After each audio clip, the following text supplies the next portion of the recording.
Joining us today on Pirate Radio Live from WNCT Channel 9, he is Zach Kaplan. Zach, how we doing? Hello, Clip.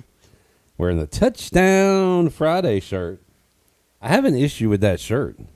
It's not accurate. It doesn't say Brian Bailey's Touchdown Friday. That's one of my issues. The other is it's the top. It looks kind of staticky, and I would think you would not want to promote staticky with a television network. You see what I'm saying? I do. I've never thought about that. Yeah. And I've had this shirt since last August, and I've never thought about that till now. Just something to think about when you make your new shirts. Would it be better if it were color bars? I mean, just maybe white or black or a solid color might be good. Okay. Or maybe like highlights of high school players on your shirt. Some kid from Bertie scoring a touchdown. Yeah. Would be kind of cool. Little JH Rose something, little Conley this. Do a montage. South Central that. Top 9. Kinston. But yeah, you're getting in the mood because you said you've been out today, right? Riding around, looking at practices. Diving right into it. Yeah, there were some schools going early in the morning. Everyone's trying to beat the heat. Some schools go early, some go late. So there's like a morning wave and then an afternoon wave, if you will. How do you beat the heat? Oh, I grab one of these waters right here. Yeah. And I gotta hydrate. Yeah, stay hydrated. Find a neighbor's pool. Not mine. Find a neighbor's pool. Yeah. Interesting. No, I love the beach whenever I can get there. And Hey, can I borrow your pool? I notice nobody's using your pool. You mind if I just kind of hop in? You gotta have friends. You gotta have people who know people. Yeah. Having a pool is like having a boat.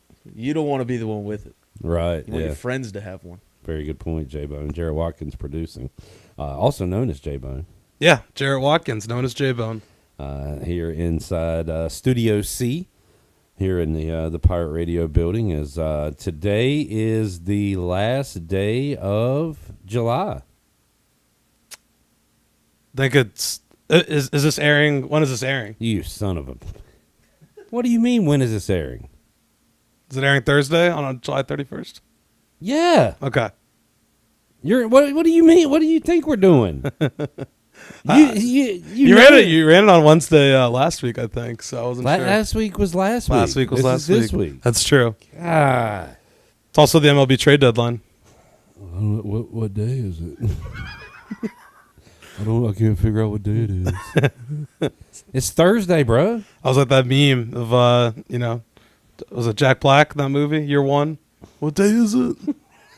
I have not thought about that movie in a long time. Throwing it out there. I had to come back from a stupid moment with a cultural reference. Yeah. An obscure one. Stupid cultural reference. A very obscure one. At least one. the stupidity will be consistent throughout this. I mean, I'm nothing if not consistent, Clip. I'm a fan of June Diane Raphael. She is Paul Scheer's wife. They do the How Did This Get Made podcast along with Jason Mantzoukas. And she was looking good in year 1. That's all I got. And that's all we got on Year One. Yeah. All right, moving along. High school football quickly approaching. College football, the same. And NFL is on tonight. Tonight? Depending on what day you think it is. How excited are you for the Hall of Fame game? I mean, Watch the kickoff? I'm excited that the Hall of Fame game's here. I'm at a 10 on that. For the Hall of Fame game, I'm at about a 3. Okay. You know what I'm saying? But Yeah. the fact that it's here is awesome. And I'll turn it on. I will probably put $10 on something in the game just to have it. Just to get that, scratch that itch. Yeah. And also Thursday night, Justin Hardy's playing. So we'll have multiple football games. I might go 2 TVs tonight. Whoa. Do I smell a parlay? I think you smell something, and it could be a parlay. Back to college, though, real quick. As East Carolina underway with practice. We haven't been able to get out there, just Monday and Friday this week. But, Zach, that's very exciting as well. That we'll have some questions to ask to Blake Harrell and company coming up on Friday. Yeah, exciting to have them back, and this first full season with Blake Harrell. It's been very interesting, the 2 approaches, shall we say, that NC State and East Carolina have had when it is a month out, but talking about August 28th, season opener. One school kind of publicly, and NC State's been really public about we need to win this. This is important. And Blake Harrell and the Pirates have taken a more understated tone of it's just our week one opponent and not reading more into that, at least publicly. Privately, I guess they feel differently. I know. Yeah, NC State, I guess, did ECU a favor that now it almost feels like the roles have reversed. Oh, yeah. Because the common thought over the years is, man, this is ECU Super Bowl. They really want to win this game for State. It's just another game. Now it's turned into, Dave Doran, and we talked to Corey Smith about it, and he says it was a little out of context. Although I kind of feel like Dave Doran was what does his players fighting at the end of the Carolina game have to do with him wanting to beat the bleep out of ECU?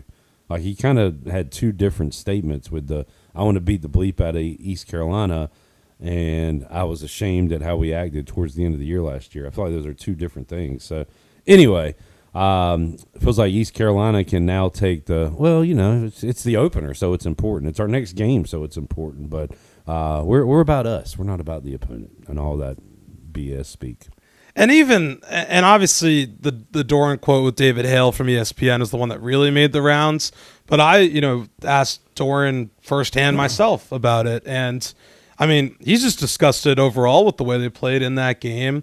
It kind of felt, like they didn't really take the Bulls seriously, kind of from jump. Like it just didn't, and it showed, and they got a show for it. Like it still counts. Like, I'm not discrediting what ECU did, but it feels like they really have to make up for it because that fan base cannot tolerate losing to East Carolina twice in a row.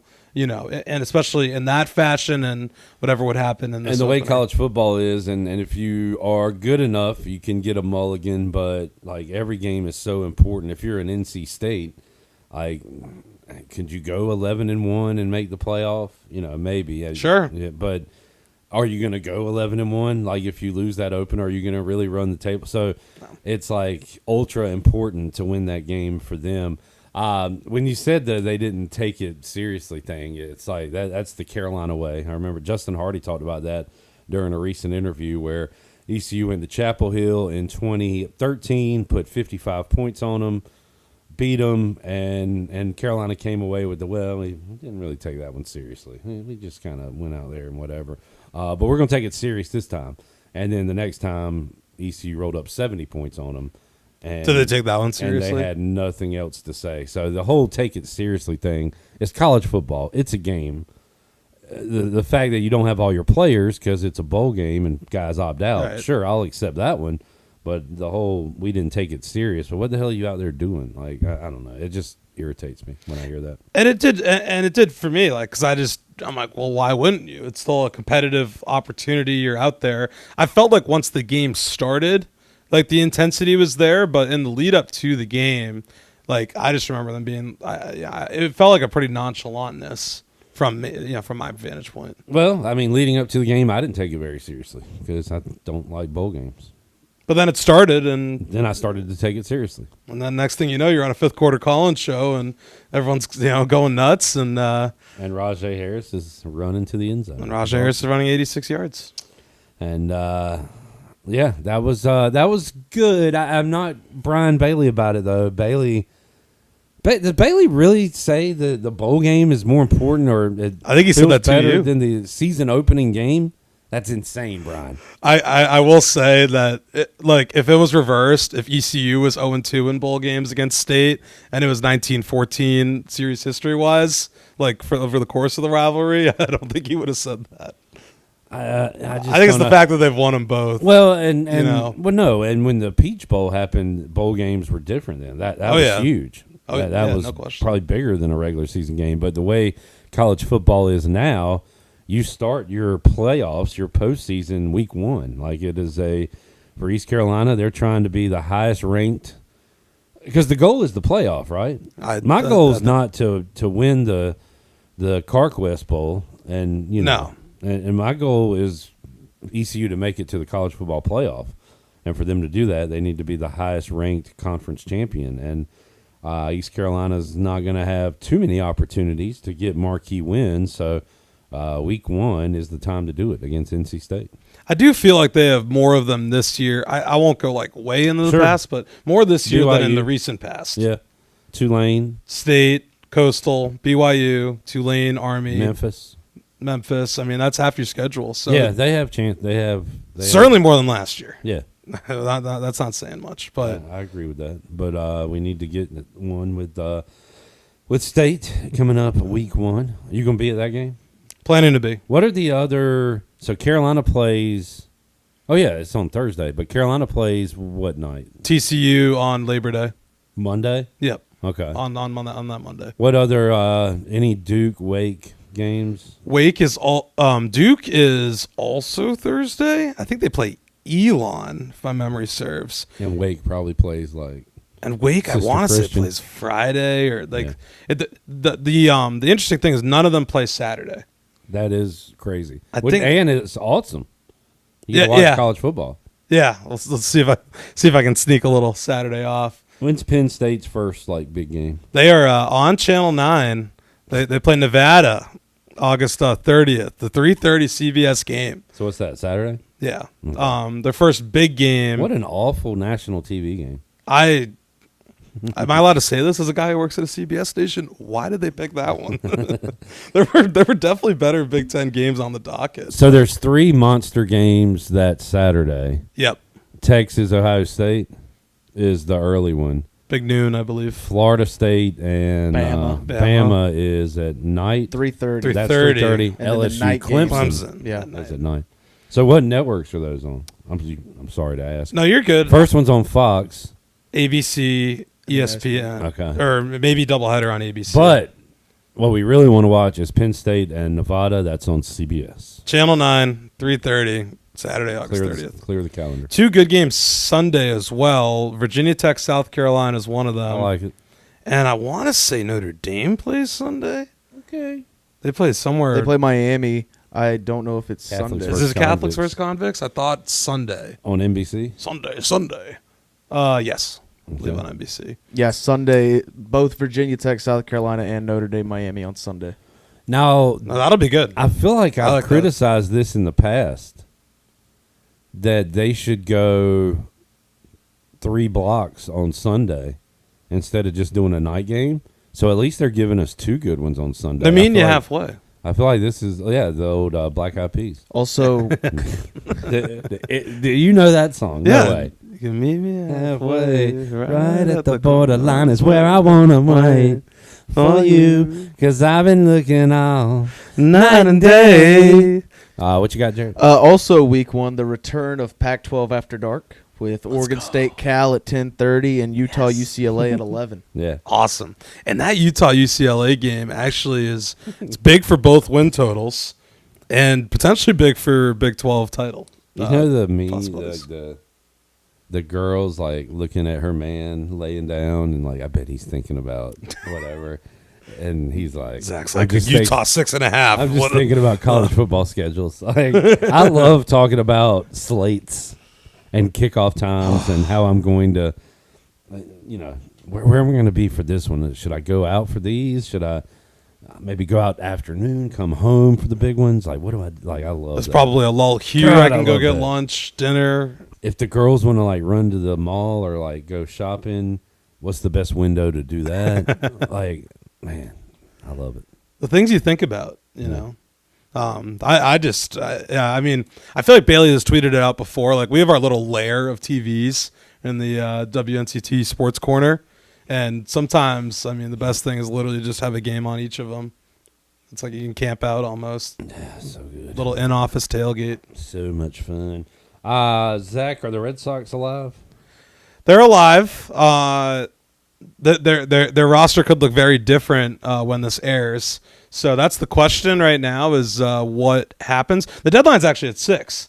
So I take that back. It's actually after the show on as we air this. So they need to make moves. They need to get one more right-handed bat. Ideally, they're very lefty dominant. A midline starter, like a 2 or a 3. Joe Ryan was the rumor. Then it was Seth Lugo. He's now signed an extension, and they need probably one more reliever. That's my wish list. What do they get done? Different story. Yeah, I mean the East is always competitive. So They blew everybody but Baltimore is alive. Is that fair to say? I think so. Tampa's a long shot. Okay. Sox to win the division are a long shot, but Blue Jays in first. yeah, Which is crazy. call up Trey for the playoffs. Why not? That Get him up there. would be sexy. He had a good start in Double-A the other day. I know Pirate Radio had it on their socials. Y'all were on top of it. I mean, he is progressing pretty fast for year one in that organization, and Carter Cunningham's there as well. Yeah, I'm not pulling for him as much as I was because he has ghosted me. So, but personally, I'm a little upset. Just kidding. Jeff Hoffman. When he had the Jeff picture with Hoffman. Fred McGriff, I told him that like I'd never been jealous of him before, but now I am, and hadn't heard anything back. You like when he walked off the mound against Wake Forest in the regional, you I weren't didn't jealous? really care about that. Okay. Whatever, dude. But hanging out with Fred McGriff? What about the signing bonus? No, dude. Money. It's just money. Money doesn't buy happiness. It comes and goes. Yeah. It's true. If you gave me like $1 million right now, I'd be so pissed off because it doesn't bring you happiness. Pay the mortgage though. Probably buy a vehicle. Let's do a flip through. Let's do it. I'm way behind on my Phil Steele reading so far. Stop. Say it again. Stop. Say it one more time. Stop. You gotta say it. Stop. Stop. Boilers. Let's go. Should have done this with Hudson. Greg Hudson. Oh man, yeah. Shout out, Coach Hud. Obviously, Drew Brees. Shut up, Drew Brees. All right, let's name. Joe Tiller, Can we name 5 other Purdue football players other than Drew Brees? Curtis Painter, Well done. Oh, you're a Big Ten guy. You should Yeah. knock this out. Rondale Moore was a great receiver there. Ryan Kerrigan. Kerrigan, David Bell was a good receiver when I was in school. Pretty sure he was a red second baseman, but on. Well, that too. One more. Also had a receiver. Purdue. Try to think defense. I want to change it up. I just can't think of any defensive guys. They've always just been passive. I only got basketball guys. Oh, yeah. Let's do it. Jaden Ivey, Zach All Edey. right, there we go. Yep. Glenn Robinson. course. All-time passing leaders. Shut up, Drew Brees, Curtis Painter, and Mark Herman. Freaking A, dude. All-time rushing leader. A little before Jarrett's time. And your time, maybe. But fullback. Boom, boom, Allstott? boom. Mike Allstott. Yeah. I should have got that. Yeah, that's right. Corey freaking the Sheets and Otis Armstrong. Receivers, John Standiford, Taylor Stubblefield, and Dorian Bryant. 2 guys there with Drew Brees. Stubblefield was the receivers coach at Penn State. I'll take when that I back. there. That was after Drew Brees. So I do remember Coach Stubbs. All right, so they were 1-11 last year. It's not going to be much better this year. Well, it's got to be better than that. It will He be said- better, he but said not much much better. It will be better, but not much better. They play Ball State, Southern Illinois, and Notre Dame. Oof. I like their chances on the first 2. And After that, yeah, they are just a boring team. Do they play Northwestern? Yes. All right. On the road. Get to 3. Really? I'll take Northwestern in that one.